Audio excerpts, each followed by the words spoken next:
Habari zenu, habari ya saa hizi. Nashukuru sana tena kuwaona. Mimi ni Philip Mwangi nikiwaletea hii programu ya ndoa ambayo imebarikiwa.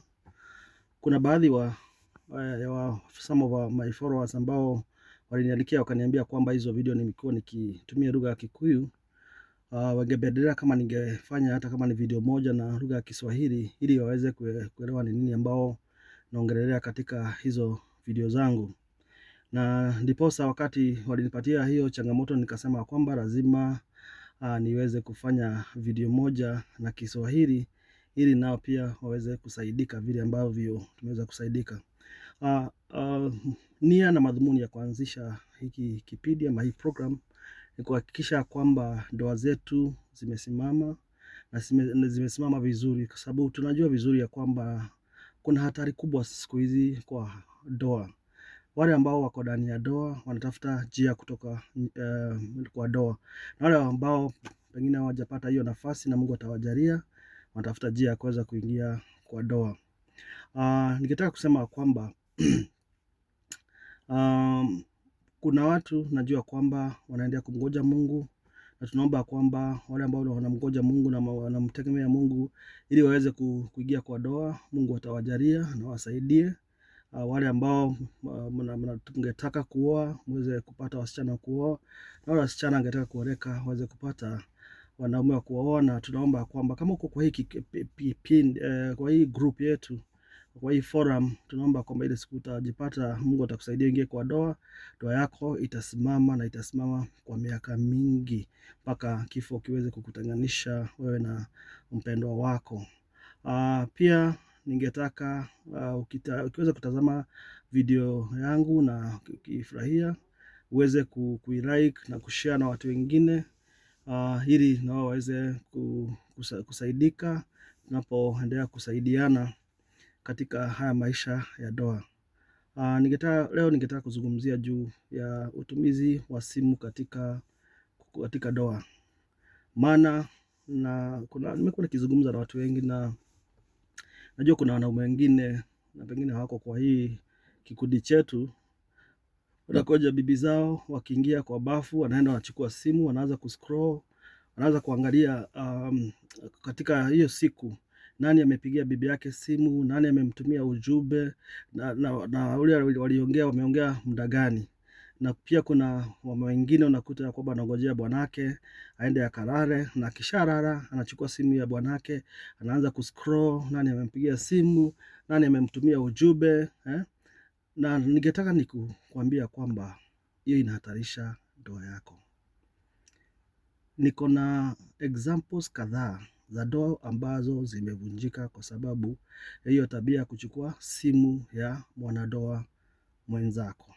Kwa hivyo mimi ningekusihi tu uache.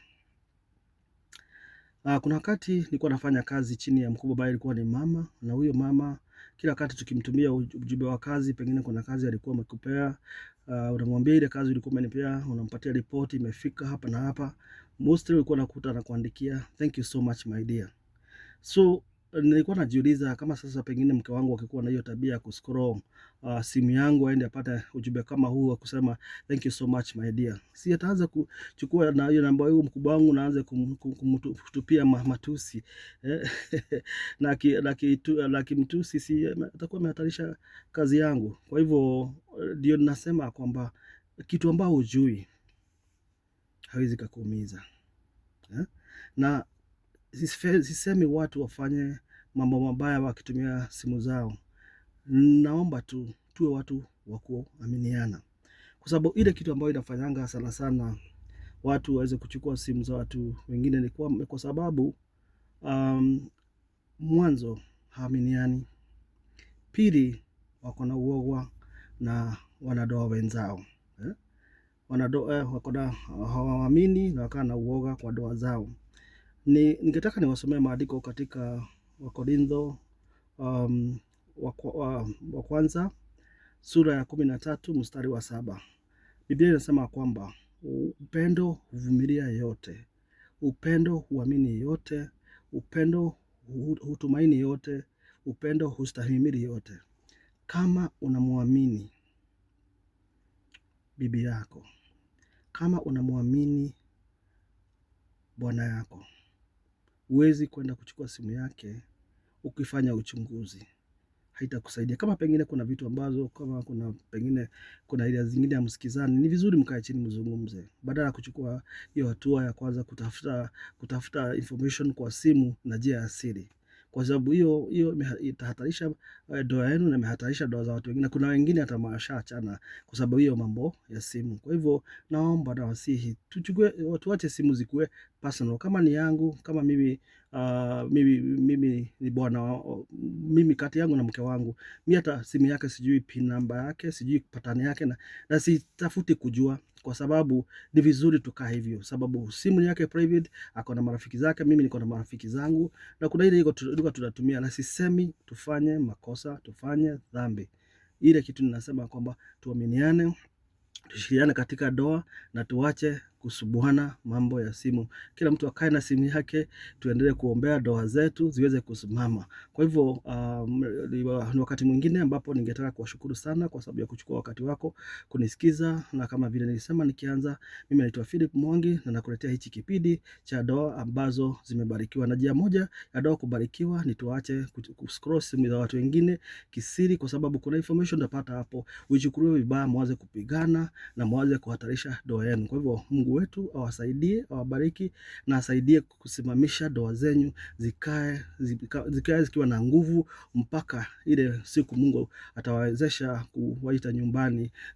Sababu tukiohana, wakati when we give our vows, tunaambia until death do us apart. Kwa hivyo naomba ya kwamba ndoa zenyu zitasimama mpaka siku ile kifo kitawatenganisha.